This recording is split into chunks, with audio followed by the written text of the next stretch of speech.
물된 동산귀 시간. 이 시간 말씀에는 물된 동산교회 담임 조병선 목사님입니다. 할렐루야, 평안하셨는지요? 무더위가 기승을 부렸지만 그런대로 서서히 기온이 내려가는 것이 느껴집니다. 지난주 저는 계시록 9장 황충제양 1, 2절 말씀을 통해서 첫 번째, 황충은 무엇을 상징하고 황충의 어는 어떤 의미인가? 두 번째, 황충은 무적행으로부터 큰 풀무의 연기 같은 연기로 공기를 어둡게 해서 하나님의 백성에게 어떤 짓을 하였는가 두 가지 사실에 대해 말씀을 전했습니다.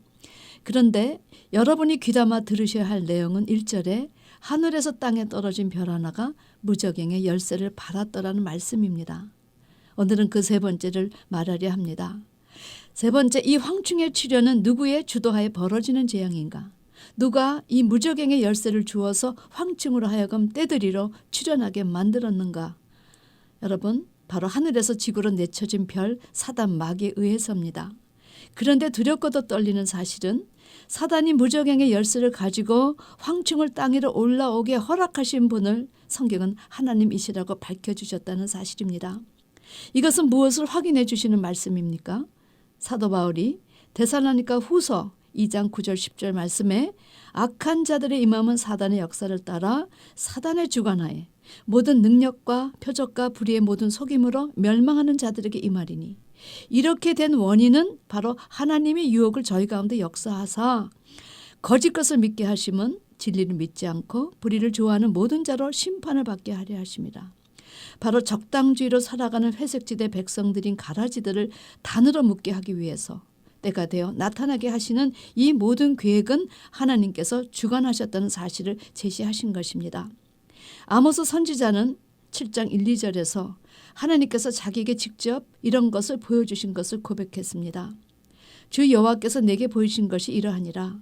왕이 풀을 벤 후 풀이 다시 음돋기 시작할 때 주께서 황충을 지으심에 황충이 땅의 풀을 다 먹은지라 내가 가로되 주 여호와여 청컨대 사하소서 야곱이 미약하니 어떻게 서리이까. 여러분, 주께서 황충을 지으심의 의미는 실제 하나님께서 거짓 목자를 직접 세우셨다는 것이 아닙니다. 거룩하신 하나님께서 하나님의 말씀을 불순종한 아들들을 불순종이 거짓 목자들에게 붙이실 계획을 직접 하셨다는 사실을 제시하신 것이지요. 요엘서 2장 25절에 내가 전에 너에게 보낸 큰 군대 곧 메뚜기와 늑과 황충과 팥중에 먹은 횟수대로 너에게 갚아주리니. 하나님은 과거 이스라엘이 불순종할 때도 그들이 불순종한 내용만큼 이방인의 군대를 들어 징계하셨습니다. 하나님은 사랑의 하나님만이 아니라 공의의 하나님이심을 제시하신 것이지요. 그러므로 때가 되매 사단은 무적행의 열쇠를 받고 하나님의 명령을 행하기 위해 황충 떼들을 땅 위로 내보낸 것입니다. 네 번째, 이 황충은 어떤 권세를 가지고 땅으로 올라왔나?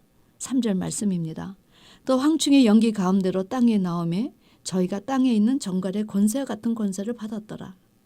이들 황충 때는 무적행으로부터 정갈의 권세 같은 권세를 받고 나왔다는 사실입니다. 성도 여러분, 정갈의 권세 같은 권세는 어떤 권세입니까? 실제 정갈에 물리면 정갈의 독은 입이 아니라 꼬리에서 나온다고 합니다. 그런데 이 정갈에 쏘이면 마치 담배 꽁초가 살을 지지는 듯한 타는 듯한 그런 통증이 쏘인 자리에 느껴지고 주의 근육이 경련에 일어나며 혈압이 내려가는데 한 3일 간다 합니다. 그런데 데스 스토커라는 정갈에 물리면 정신이 혼미해 기절하고 구토 현상이 난 지 2시간 만에 죽는다 하지요. 그러니 여러분, 정갈의 권세 같은 권세는 이렇게 독으로 인한 통증 때문에 정신을 못 차리게 되고 서서히 죽어가게 하는 그런 권세를 말하는 것입니다. 뱀과 상통하지요. 그런데 에스겔서 2장 6절을 보면 하나님께서 에스겔에게 지상 명령을 주실 때 인자야 너는 비록 가시와 찔레 함께 처하며 정갈 가운데 거할지라도 그들을 두려워 말고 그 말을 두려워 말지어다. 그들은 패역한 족속이라도 그 말을 두려워 말며 그 얼굴은 무서워 말지어다. 이렇게 말씀하셨습니다. 여기서 제시된 정갈은 바로 그 시대에 하나님의 말씀이 아니라 자기의 생각을 말하는 거짓 선지자들을 두려워하지 말라 이렇게 말씀하신 것입니다. 또 누가복음 10장에서 우리 주님도 이 정갈에 대해 언급하셨습니다. 70인의 전도자가 전도를 마치고 기뻐 돌아와 이렇게 말합니다. 주여, 주의 이름으로 귀신들도 우리에게 항복하더이다. 이렇게 고백할 때 주님은 이렇게 말씀하셨습니다. 나는 사단이 하늘로서 번개까지 떨어지는 것을 보았다. 내가 너에게 뱀과 정갈을 밟으며 원세 모든 능력을 제할 권세를 주었으니 너희를 해할 자가 결탄코 없으리라. 그러나 귀신들이 너에게 항복하는 것으로 기뻐하지 말고 너 이름이 하늘에 기록되는 것으로 기뻐하라 하셨습니다. 여기에서 뱀과 정갈은 사단의 역사 따라 시대마다 출현하는 거짓 목자들을 제시한 것입니다. 그리고 그 다음 11장 11절에서 주님은 너희 중에 아비 된 자 누가 아들이 생선을 달라 하면 생선 대신에 뱀을 주고 알을 달라면 정갈을 주겠느냐. 너희가 악할지라도 좋은 것을 자식에게 줄 줄 알거든 하물며 너희 천부께서 구하는 자에게 성령을 주시지 않겠느냐 말씀하셨는데 여기 생선 대신에 뱀은 사단마귀요. 알 대신에 정갈은 사단의 권세 따라 출현하는 거짓 목자를 가리킨 것입니다. 따라서 이 황충의 정갈의 권세 같은 권세는 이런 권세가 아닐까 제가 생각해 보았습니다. 과거 르호보암의 아비 솔로몬 때 성전과 자기가 거할 궁도 짓고 해서 백성들로 하여금 무거운 고역과 멍에를 많이 지웠지요. 그런데 르호보암이 왕이 되니 아비와 정사를 논했던 노인들이 찾아와 그것을 조금 가볍게 해달라 말했습니다. 그랬더니 르호보암은 자기 또래 동년배들과 의논하여 거절합니다. 그리고 이렇게 말하지요. 내 부친이 너희로 무거운 멍에를 매게 했으나 이제 나는 너의 멍에를 더욱 무겁게 할지라. 내 부친은 채찍으로 너희를 징치하였으나 나는 정갈로 너희를 징치하리라. 여러분, 정갈의 권세 같은 권세는 그 시대 왕에게 아부해서 백성들을 뜯어먹는 거짓 종교 지도자들의 제한적인 권세를 제시한 것입니다. 이 르호보암이 이런 악정을 베풀어 이때부터 본격적으로 이스라엘이 북이스라엘과 남이다로 갈리게 되었는데 이제 이런 역할을 하러 황충의 떼들이 땅 위로 출현한다는 것입니다. 다섯 번째는 이 황충이 정갈과 같은 권세로 무저갱에서 올라온 목적이 무엇인가 하는 것입니다. 4절 말씀, 저에게 이르시되 땅의 풀이나 푸른 것이나 각종 수목은 해하지 말고 오직 이마에 하나님의 입맞지 아니한 사람들만 해하라 하시더라. 여러분, 이 황충은 땅의 풀이나 푸른 것이나 수목은 해하지 말고 오직 이마에 입맞지 아니한 자들만 해하라. 이런 특별 사명을 갖고 무저갱에서 올라옵니다.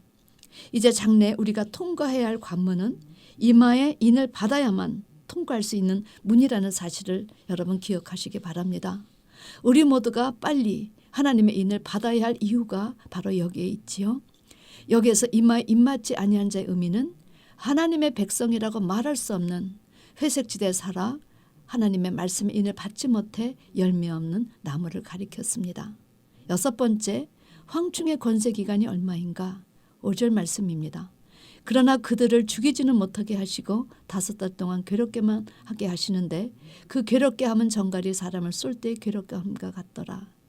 여러분, 여기 5달이란 기간은 실제 메뚜기의 제철이 4월부터 8월까지라고 하는데 이 5달이란 기간은 실제 기간이 아닌 어떤 영적인 기간을 말합니다. 이때 황충 떼들은 이마에 입맞지 못한 자들을 해하되 죽이지는 못하게 하고 다만 5달 동안만 괴롭게 하라는 지상 명령을 받았다는 것입니다. 노아의 물심판 때 방주가 물에 떠있던 기간이 150일이라고 했는데 이 동안 그 많은 사람들이 정말 물속에서 죽어가는 고통을 받았는데 아마 그런 영적 맥이 있는 것이 아닌가 생각합니다.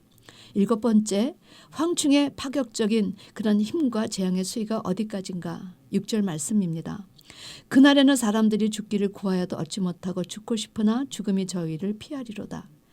이들 황충 떼가 괴롭히는 이 괴로움은 마치 정갈이 사람을 쏠 때 괴롭게 한과 같아 그 괴로움이 얼마나 괴로우면 차라리 죽었으면 좋겠다 할 만큼 괴롭다는 것입니다. 그런 이유로 너무 괴로워 차라리 죽고 싶어 죽기를 시도해도 죽일 수 없어. 왜? 하나님이 죽이지 말고 괴롭게만 하라 명령하셨기 때문입니다. 이때는 죽음이 저희를 피하는 역사가 일어난다는 사실입니다. 여러분, 이런 날을 맞지 않기 위해 목회자와 성도 피차 간에 서로 끌어주고 당겨주며 이 자리에 서지 않도록 영생하도록 위한 양식을 위해서 일해야 합니다. 욥은 생명만큼은 건들지 말라고 하시며 붙여주신 사단에게 참으로 많은 괴로움을 받았습니다. 주위의 사람들에게도 괴로움을 받았습니다. 그러나 욥은 새끼 양식보다 하나님의 입에서 나온 말씀을 더 귀하게 여겼기 때문에 이런 재앙에서 남은 자, 이긴 자가 되었지요. 욥이 그 시대 어떤 삶을 살았는지 여러분 아십니까? 그는 참으로 아름다운 경건의 삶을 살았습니다. 성경이 제시하는 경건은 어떤 것이냐? 점잖게 양복을 입고 성격을 낀 외적인 모습을 가리키는가? 아닙니다. 야고보가 말하기를 하나님 아버지 앞에 정결하고 더러움이 없는 경건은 곧 고아와 가부를 그 환난 중에 돌아보고 자기를 지켜 세속에 물들지 아니하는 것이라 이렇게 말했는데 여러분 욥이 31장 16절 18절에서 이렇게 고백합니다. 내가 언제 가난한 자의 소원을 막았던가? 과부의 눈으로 실망케 하였던가? 나만 홀로 식물을 먹고 고아에게 먹이지 아니하였던가?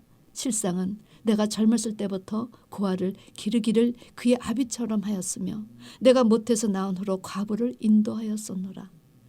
하나님 말씀에 불순종한 자들은 이제 때가 되매 황충에게 물려 마치 정갈에 물려 정신이 혼미해지고 그 아픔의 고통 때문에 죽기를 구하여도 죽음이 피하여 가는 고통 속에서 살지만 하나님의 말씀에 인을 받은 자들은 뱀과 정갈을 밟으며 원수의 모든 능력을 제할 권세를 주었으니 너희를 해할 자가 결단코 없으리라. 할렐루야. 여러분 바울이 각종 핍박에 박해를 받아 태장을 맞고 감옥에 들어가도 그 입에서는 찬송이 넘쳤습니다. 서머나 교인들은 내가 환난과 궁핍에 처해 있으나 실상은 내가 부유한 자니라. 여러분 우리는 영적인 축복, 영혼이 잘 되는 축복, 미래에 다가올 축복을 소망하는 자들입니다. 우리의 삶 가운데 이 축복을 이루어야 할 책임과 사명이 있는 것입니다. 오늘 우리는 2절부터 6절까지의 말씀을 통해서 몇 가지 새로운 사실을 깨닫게 됩니다. 첫 번째는 이제 하나님의 재앙은 독수리가 예고하였듯이 점점 그 진노의 수위가 높아져서 이제는 사단과 그의 수하인 거짓 목자들의 세력이라는 직접적인 수단에 의해 가해지는 것을 명명히 보여주시고 두 번째, 더 나아가서는 이제 이러한 재앙은 믿는 자와 믿지 않는 자를 분명히 구분하여 선택적으로 집행이 된다는 사실. 세 번째, 이런 사실을 통해서 이제 하나님의 재앙이 더 강화되어 가므로 세상은 점점 더 심판의 한복판으로 진행되어 가고 있다는 것이 다섯째 나팔 재앙에서 함축적으로 보여주시는 내용입니다.